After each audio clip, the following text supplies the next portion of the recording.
Hey guys, welcome back to 31 Days of Halloween.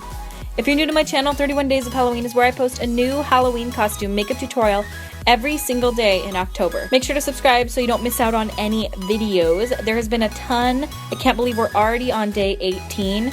I literally can't believe it. There's gonna be a bunch more though, so make sure to subscribe. Today is another collab with my best friend and wonderful makeup artist, Jordan Hanz. Before, we went a bit creepier with a pop art demon, which I'll link below.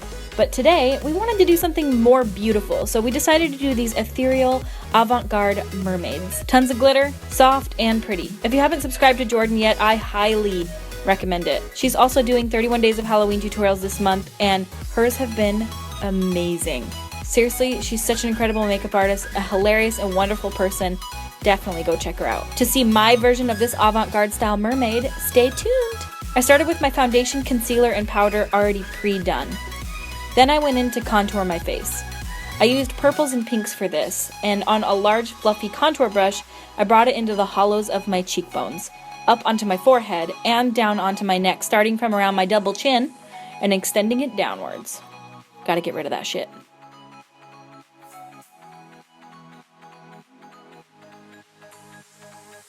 I then took 3 different pigments from Furless Cosmetics, Counterfeit, which is a gorgeous bright silvery shimmery color, Immoral, which is a really beautiful shimmery purple, and Depraved, which is a seriously stunning and gorgeous white shimmery highlight shade.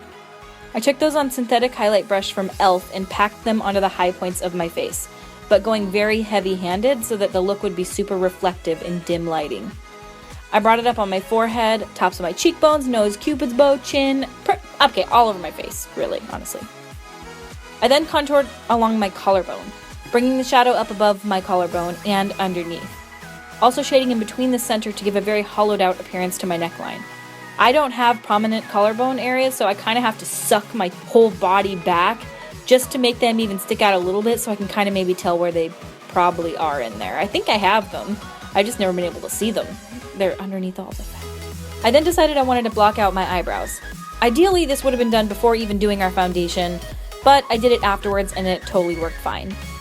I used Jordan's technique, which is using an Elmer's glue stick and swiping it through the brows in the direction that the hair grows, and then with water, dipping my finger in the water and gently smoothing over the brows in between layers. I used about 4 layers before my brows were sufficiently covered, and then using a concealer and powder, I cover over them and then set them. Now that my brows are sufficiently blocked, I took some Aide adhesive and dotted it onto my face and applied this chunky square glitter from Makeup Forever. This glitter is tiny, thin little pieces of plastic feeling material that's really got a cool iridescent holographic shine to it. I also added Swarovski crystals around my face so that when I dim the lights later, they shine so freaking bright. They sell them at Michael's, they're not expensive, and seriously, people are going to shit because they're so beautiful. Maybe they're not gonna shit, but they're gonna be like, wow. Initially, I took the shape in the clown eye makeup shape, so the center of my eyes extending up and down my face. But after I did this, it literally just looked like I belonged in Mardi Gras. So I ended up adding more to the sides of my forehead and then added a bunch of dots with multicolored liquid liners and added more crystals and glitter. The dots that I did were in the colors green, blue, purple, and white. These are the NYX Vivid Brights liners, and these are all colors that I saw reflecting when I looked at my glitter in the light. Then, using a purple eyeshadow, I created a winged out shape to my eyeshadow and filled it in. I created the winged shape by extending the line from my crease out and then meeting it with my lower lash line. I then patted some glitter adhesive and purple glitter onto the center of the winged shape that we made. I also added a black winged liner.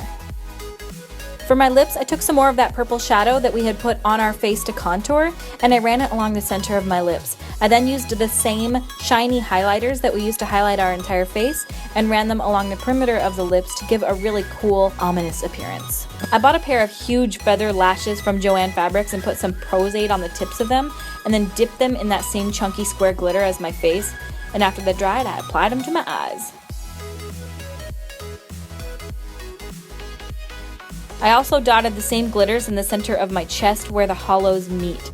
To adhere it all, I used Pros-Aide, but you can use latex, lash glue, spirit gum, whatever honestly works. I then popped on a pair of contact lenses, which are the Enchanted pink lenses from Camoeyes.com, and a wig, which I will link below.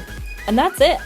It's super simple. It doesn't take much instruction or skill set, really, just patting a bunch of gorgeous glitters and shapes onto your face that really reflect the light when in a dim lighting situation. The dimmer the light, the more you shine. So this is perfect for a dark Halloween party or even trick-or-treating because you'll be outside in the dark. And that's it! Make sure you don't forget to go check out Jordan's video and subscribe to her YouTube channel. She is seriously my best friend in the whole world, and I know you will all love her so, so much. Her talent is seriously endless. Make sure you guys tune in tomorrow and every single day this October for more Halloween costume makeup looks.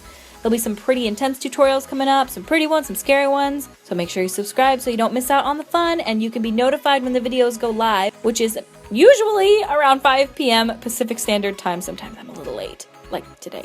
If you do decide to recreate this look, make sure to tag me on Instagram so I can see your stuff. Thank you so much for watching, and I will see you at my next video, which is tomorrow, just in case you didn't catch that before.